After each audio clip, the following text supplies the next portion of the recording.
Olá, tudo bem por aí? Nós estamos começando mais uma edição do nosso programa Facilita Araras, uma produção da Associação dos Engenheiros e Arquitetos de Araras. E o nosso convidado de hoje está aqui a meu lado, é o economista e consultor de empresas Celso Leite, e nós temos o prazer de recebê-lo exatamente com o objetivo de falar um pouquinho mais sobre a crise brasileira na economia, a crise política e saber realmente o que está acontecendo com o nosso país. Olá, Celso, tudo bem? Olá, Santiago. Olá, espectadores do Facilita Araras. É um prazer estar aqui com vocês para a gente trocar algumas ideias a respeito da economia brasileira, tão combalida atualmente. Legal. Celso, a primeira pergunta é: o que está acontecendo com a economia brasileira? Bom, a economia brasileira hoje ela está sofrendo as consequências de desmandos, de gestos aí populistas ou de atitudes, ações populistas, decisões populistas tomadas pelo governo, uma falta de cuidado. Tudo que acontece em economia, a gente sente o reflexo depois de alguns anos. Só para relembrar, nos Estados Unidos, vamos falar dos Estados Unidos um pouquinho, lá na década de 70, Guerra do Vietnã, etc., eles começaram a gastar muito, o governo americano começou a gastar muito para financiar a guerra e isso acabou gerando inflação. E essa bomba inflacionária estourou nas mãos do Carter. O Nixon renunciou, depois o Carter foi o Ford substituiu, o Carter foi eleito e acabou, não conseguiu se reeleger. E aí depois entrou o Ronald Reagan. O Ronald Reagan tomou uma série de medidas que na época ficaram conhecidas como Reaganomics. Eram medidas que visavam controlar a inflação e isso ia criar uma recessão e de fato criou, e também já medidas de longo prazo para dinamizar a economia. As medidas do Reagan surtiram efeito, ele conseguiu ser reeleito, aí terminou o segundo mandato dele, ele conseguiu eleger o vice, que era o George Bush pai. O George Bush pai não teve teve habilidade em economia, não mexeu em nada do que o Reagan tinha feito, mas não teve habilidade internacional. Houve a Guerra do Golfo e tal, e ele acabou perdendo, não conseguiu ser reeleito. E aí entrou o Bill Clinton. E os anos Clinton foram anos dourados, a economia floresceu. Mas por quê? Por causa das medidas que o Reagan tinha tomado.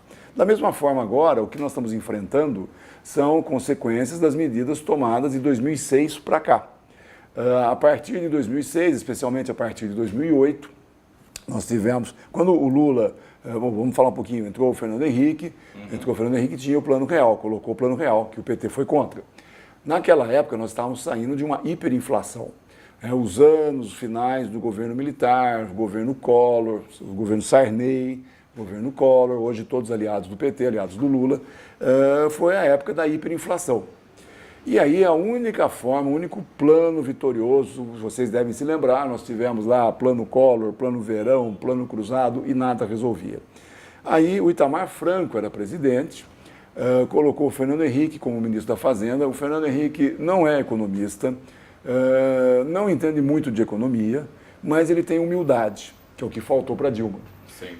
E aí o que ele fez? Chamou uma equipe, o Pércio Arida, Gustavo Franco e tal, e eles montaram um plano, que era o Plano Real, e esse plano foi implementado. Quando esse plano foi implementado, o objetivo dele era tirar o Brasil de uma hiperinflação, e conseguiu fazer isso, e deixar o país estabilizado. Eles conseguiram fazer isso. Para fazer isso, veja, era uma hiperinflação. Nenhum país na história mundial saiu de uma hiperinflação sem um grande trauma. Por exemplo, a Alemanha teve, ela só conseguiu sair com o nazismo, com uma guerra, uma coisa terrível. E o plano o Plano Real teve esse mérito, conseguiu tirar o país da hiperinflação. Mas para fazer isso, a taxa de juros chegou a 45% ao ano, né? Bom, mas conseguiu estabilizar. Aí nós tivemos em 99 um ataque especulativo, aquela crise na Ásia, o governo foi obrigado a mudar uma das suas âncoras do plano, que era a âncora cambial, passamos a ter o câmbio flutuante, mas mesmo assim a inflação se manteve sob controle. Devemos lembrar que naquela época o quilo de frango custava R$1. Então foi dito que o Itamar era o presidente, o Fernando Henrique saiu candidato e nós economistas nós dizíamos, que aquele que conseguisse colocar comida na mesa do pobre seria eleito. E o Fernando Henrique, ou o governo do Itamar, com o Fernando Henrique como candidato, conseguiu. Porque não é dando esmola para o pobre que você vai fazer ele comer bem, é consertando a economia, deixando a economia funcionar. Aliás, pobre não quer esmola, pobre quer ficar rico, que é o certo. Mas isso ele quer fazer trabalhando. Ele quer trabalhar, ele quer progredir. Né? E o Plano Real teve esse mérito. Aí, em 2002, o Lula estava tentando pela terceira vez ser candidato. Ele já tinha sido candidato na época do Collor, 89, depois desafiou o Fernando Henrique, não era a terceira, quarta vez, né, que ele era candidato. Quarta vez. Perdeu duas para o Fernando Henrique. Duas para o Fernando Henrique e uma para o Collor. Aí, na quarta candidatura dele, ele assumiu um compromisso publicamente de que ele não mudaria os rumos da economia. Porque o PT sempre teve um discurso de usar políticas econômicas que comprovadamente não funcionam. A Venezuela está quebrada, a União Soviética se desmantelou, esse governo centralizador, essas coisas não funcionam. Já está provado, mas o PT insistia. E como havia essa insistência do PT, nas vésperas da eleição o dólar foi quase R$4, porque o pessoal tinha medo do Lula. Mas aí ele assinou aquele compromisso e, de fato, o primeiro mandato dele, ele manteve o compromisso. Aí veio 2006, 2005 já teve mensalão, já, né, se descobriu que estava se usando dinheiro público para comprar apoio no Congresso e tal. Veio 2006, ele ainda conseguiu ser reeleito, porque se quiser falar de política, porque o Aécio lá em Minas não apoiou o PSDB, deixou, fez corpo mole, mas ele foi reeleito. 2008 veio a crise. Quando veio a crise, é bom lembrar, o seu Lula disse que era uma marolinha, que aqui ia chegar uma marolinha. Bom, hoje nós estamos nos afogando na marolinha, né? Porque uma marolinha, com quem não sabe pilotar barco, acaba afundando. Exatamente. Bom, aí em 2008 veio a crise. Naquele momento, para aquela situação, uma das saídas foi correta. Você permitir o consumo, estimular o consumo. Só que não era para ser feito com tanta força. Ou seja, até aquela época, você ia comprar um bem financiado, era 12 meses, máximo 24. O governo estendeu a 60 meses, tirou a exigência da entrada, então facilitou muito a compra. E o pessoal foi às compras. Além de irem às compras, então isso estimula a demanda, o governo abriu mão de arrecadação, reduzindo impostos. 2008, 2009, a economia começou a se estabilizar, 2010 era hora de retirar isso, era hora de voltar a ser como era, porque já tinha passado a crise. Mas, em 2010, ele queria eleger a Dilma, né, um poste, como se diz, um poste eleitoral. Não tem nenhum carisma, nenhum apelo, mas para eleger a Dilma, o que ele fez? Manteve as medidas populistas e foi injetando dinheiro na economia. E hoje nós sabemos também, né, o que vinha acontecendo na Petrobras, na época nós não sabíamos. Mas manteve frouxa a política de crédito. O pessoal podia comprar o que quisesse, pagando a perder de vista. Manteve, ampliou, daí a Dilma ganhou e ainda ampliou a redução de impostos, a abertura, abriu mão de arrecadação via redução de impostos. Isso foi forçando o caixa do governo e gastando mais, criando mais ministérios e comprando apoio político, isso vai gastando dinheiro. O que acontece? Qualquer pessoa, qualquer cidadão, qualquer família, qualquer empresa que gasta mais do que arrecada, quebra. Foi o que aconteceu com a gente, quebramos. O Brasil quebrou. Agora, Celso, essa crise que nós estamos vivendo nesse momento no país, ela poderia ser evitada? E de que forma? Com certeza poderia ter sido evitada, com certeza, com a mais absoluta das certezas. Tanto é que as revistas internacionais de economia mostraram o Brasil como um potencial. O Brasil falou, agora o Brasil vai decolar e tal. E depois o Brasil caiu. Bastava o quê? Em 2010... Em vez de se preocupar, em lugar de se preocupar em eleger o seu poste, o que o presidente deveria ter feito? Bom, já dominamos a crise, então começa-se a tirar as medidas estimuladoras do consumo, começa a reduzir o consumo, porque não há problema nenhum em você estimular o consumo, desde que você também estimule a produtividade. Precisa aumentar a capacidade de produção, e aí eu estimulo o consumo. Quando você estimula o consumo sem aumentar a produtividade, começa a faltar produto e os preços começam a subir. Além disso, eles o que fizeram? Gastaram, existe uma lei no Brasil chamada Lei de Responsabilidade Fiscal, e essa lei impede, proíbe, é crime um governante gastar mais do que arrecada. E eles começaram a gastar mais do que arrecadavam. E o que eles fizeram? Falsificaram dados. O que era para lançar numa conta, lançava em outra. Aquela conta já estava estourada, então lança na outra, as tais pedaladas fiscais. Então a crise poderia ter sido evitada se o governo, a partir de 2010, sem se preocupar tanto em eleger o seu poste, ele tivesse começado a reduzir as medidas de estímulo ao consumo. Aí, ganhando a Dilma, ou na época outro candidato, acho que era o Serra, Ganhasse quem ganhasse aquela eleição de 2011, para manter a economia nos trilhos, deveria fazer o quê? Continuar restringindo, diminuindo o crédito, paulatinamente, né, pausadamente, você vai dividindo as medidas, reduzindo o número de prestações e tal, e você ia ter a economia estável. Também era muito importante, o que não fez, como eles deram estímulo ao consumo, liberaram o crédito, a inflação começou a crescer. Para mascarar a inflação, o que eles fizeram? Deixaram de repassar aumentos dos combustíveis. O preço do petróleo internacionalmente chegou a $120 o barril. E uma outra mentira que se contava é que agora o Brasil é autossuficiente em petróleo. Não é. Nós até produzimos, se nós formos olhar o total de barris produzidos versus total de barris consumidos, praticamente se equilibra, talvez até um pouquinho mais. O problema maior é quando que o Brasil, o óleo que nós produzimos, ele não é de qualidade suficiente para produzir gasolina. Então nós exportamos petróleo e importamos gasolina. Nós exportamos matéria-prima e importamos produto acabado. Então, isso fica mais caro. E lá fora, o preço do petróleo subindo, ficou mais caro ainda. Só que, para manter a inflação em baixa, para continuar elegendo seus postes, o Haddad em 2012 e novamente a Dilma em 2014, o governo segurou os preços, não deixou a Petrobras aumentar os preços do combustível. E com isso, a Petrobras, some-se isso, mais o ninho de ratos que hoje nós sabemos que tinha dentro da Petrobras, bastante, praticamente quebrou a empresa. A empresa, em 2010, valia 228 bilhões de dólares. Hoje ela vale menos de 28 bilhões de dólares. Hoje até subiu um pouquinho, as ações subiram, porque agora o governo aumentou o preço do combustível, hoje aumentou o preço da gasolina e do diesel, e isso fez com que subisse um pouco o valor da ação da Petrobras. Mas com isso ele acabou quebrando a Petrobras e mascarou a inflação. Na realidade, essa inflação que nós estamos vendo hoje, ela é uma inflação represada. Ela já vinha acontecendo antes por causa dessas medidas. Legal. Celso Leite está aqui com a gente hoje no nosso programa Facilitar Aras. Estou indo para um rápido intervalo e volto já já.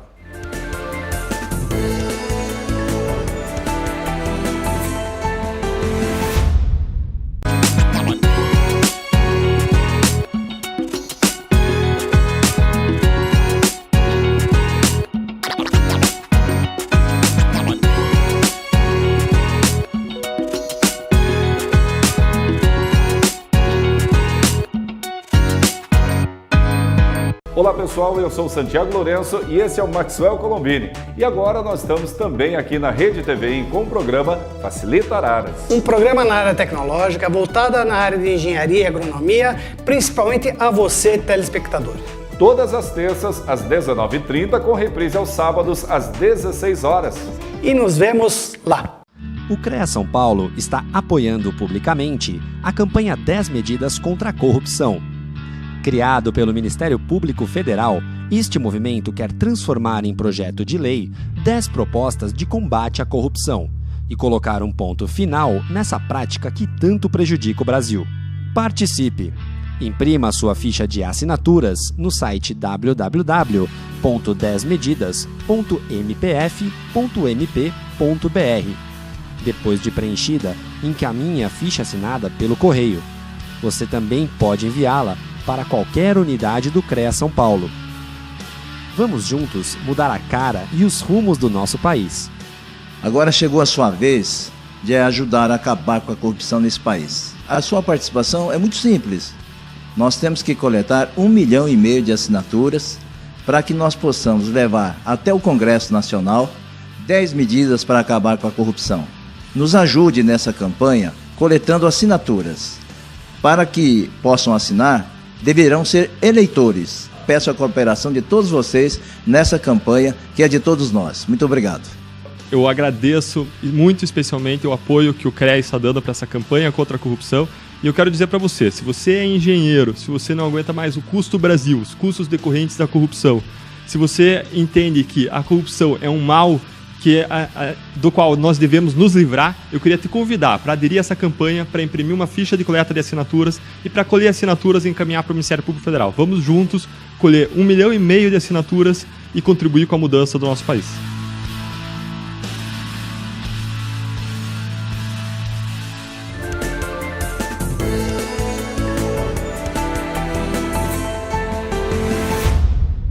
De volta com o nosso programa Facilita Araras, uma produção da Associação de Engenheiros e Arquitetos de Araras. Obrigado sempre pelo carinho, obrigado pela audiência. Nosso convidado de hoje é o Celso Leite, economista e também consultor de empresas. Está falando um pouquinho mais sobre a crise brasileira. Ô Celso, o que o dólar tem a ver com a economia nacional? No que ele reflete nos aumentos, nas taxações, o que o dólar tem a ver?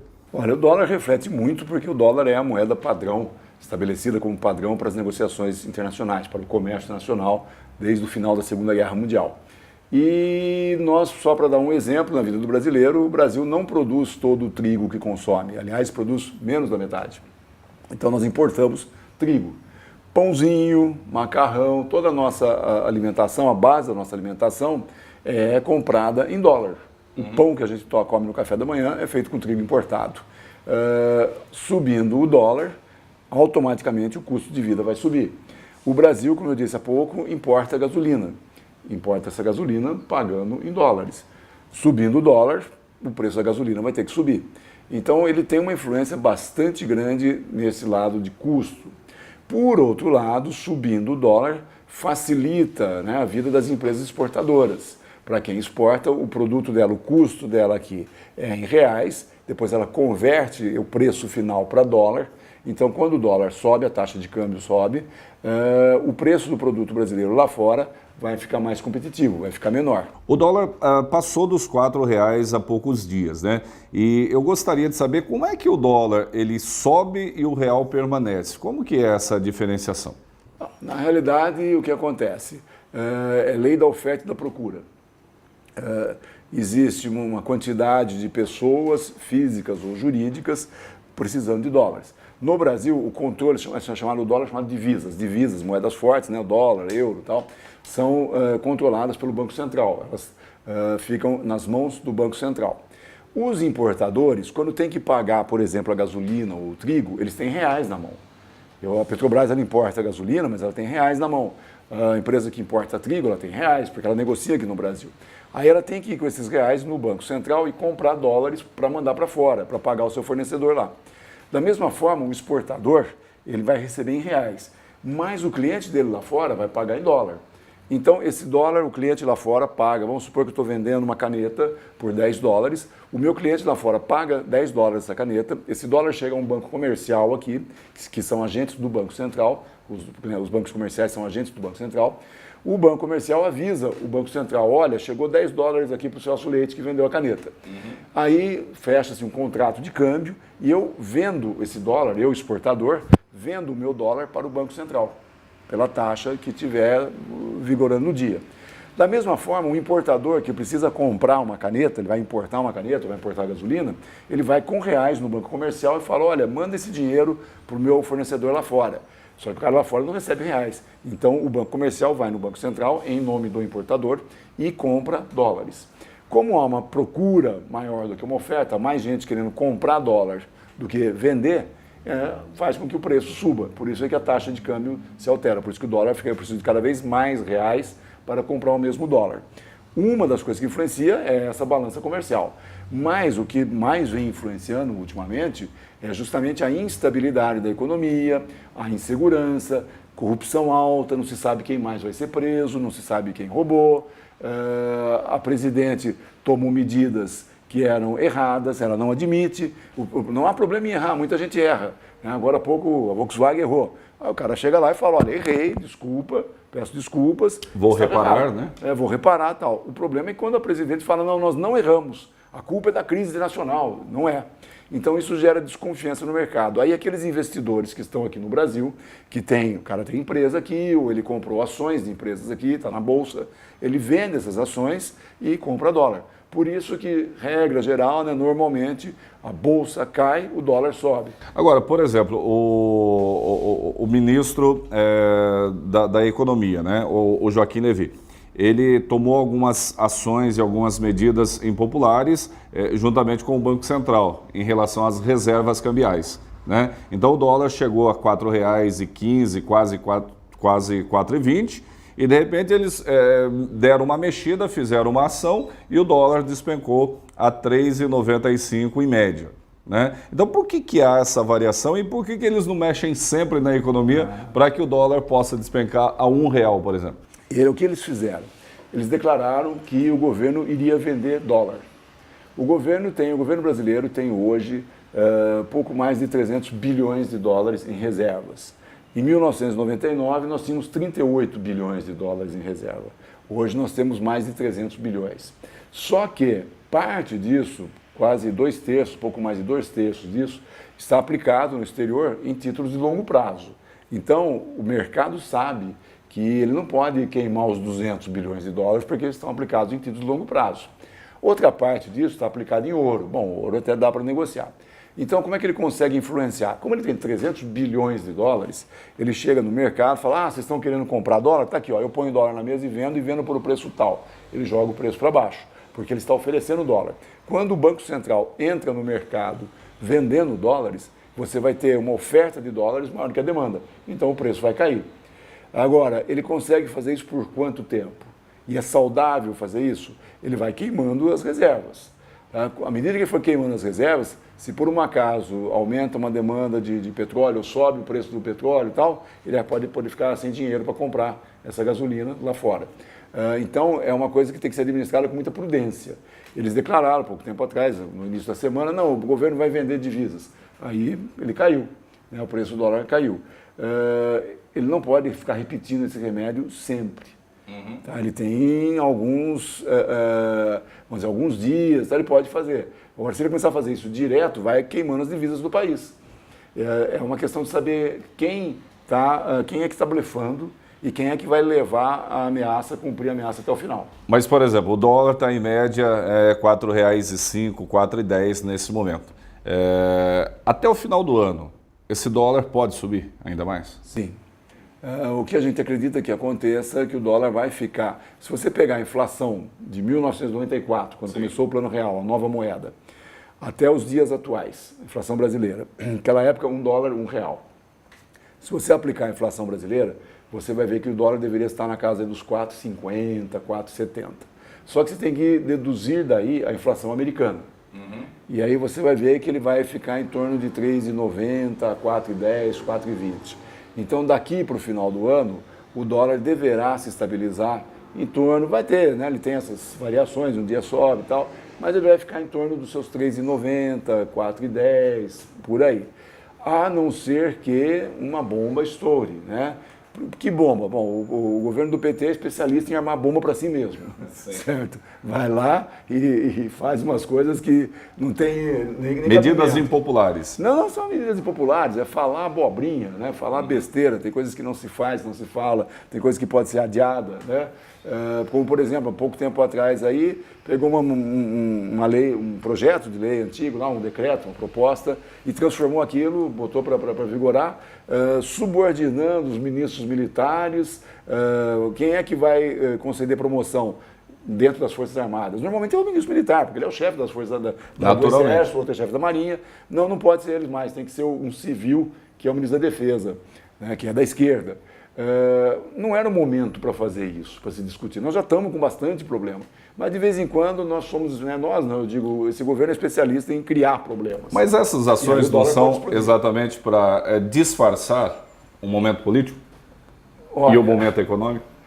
Pode até ser, mas eles são, como nós estamos vendo os resultados, são muito ruins para isso. Nós já tivemos experiências bastante amargas com esquerda e direita, justamente porque a esquerda falava abobrinhas, falava besteiras.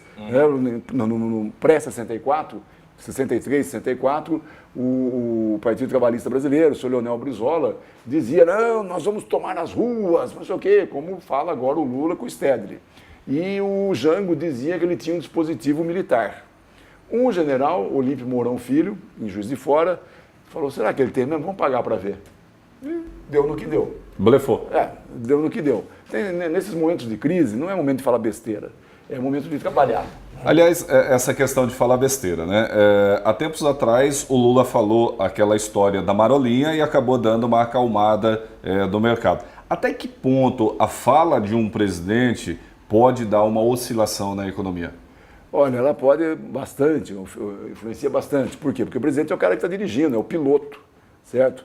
E se esse piloto não tem credibilidade, que é o que está acontecendo com a Dilma, por quê? A questão de meses atrás, ela disse para todo mundo na TV que a Petrobras estava em ordem, que não tinha nada errado, que ninguém roubava na Petrobras e tal. Nós vimos que não é verdade. Há poucos meses atrás, ela disse que a inflação estava sob controle, nós vimos que não é verdade. Então, quando ela diz alguma coisa, a tendência do mercado é no caminho inverso, porque o pessoal não acredita muito no que ela fala. Sim. Qualquer coisa que um presidente diga, que mesmo um piloto de avião, você está lá com todos os passageiros dentro de um Boeing, e de repente o piloto fala assim, acho que o tempo vai ficar ruim. Pode ter certeza que lá na cabine dos passageiros, o pessoal já vai apertar cintos, os mais prudentes vão apertar cinto, mas tem gente que já vai surtar. Porque o comandante falou. E um comandante, um presidente que diz que aqui ia chegar uma marolinha, se nós estamos conseguindo nos afogar numa marolinha, é porque é sinal que não sabe remar coisa nenhuma, né? Senão não se afogava em marola. Agora, em relação à taxa de juros, por exemplo, nós sabemos que os Estados Unidos têm uma das menores taxas, né, de todo o mundo.